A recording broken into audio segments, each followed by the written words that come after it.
Hello all, మీరు ఎప్పుడైనా తాటి రొట్టె టేస్ట్ చేశారా? టేస్ట్ చేసుంటే టేస్ట్ చాలా బాగుంటుంది కదా. ఓకే, ఆ ప్రాసెస్ని నేను ఒక మెమరీలా సేవ్ చేసుకోవడానికి స్టార్ట్ చేసేస్తున్నా. ముందుగా తాటి రొట్టె పేస్ట్ తీసుకుని అందులో బెల్లం అడ్జస్ట్ చేసుకోవాలి. తర్వాత బియ్యపు రవ్వని జల్లించుకుని కొంచెం కొంచెంగా యాడ్ చేసుకుంటూ కలుపుకోవాలి. అది ఎట్లుండాలంటే చేతి నుంచి కిందకి చాలా థిక్ పేస్ట్ లాగా రావాలి.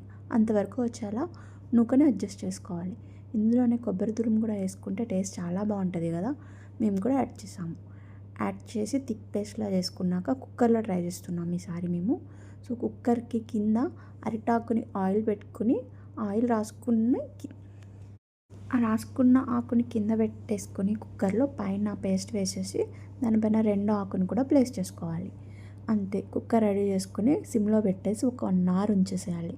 తర్వాత రెండో వైపు కాల్చుకోవడానికి అట్ల పెనం మీదకి ఫ్లిప్ చేసుకుని ఒక 1/2 అవర్ సిమ్లో పెట్టేసి వదిలేసేయాలి.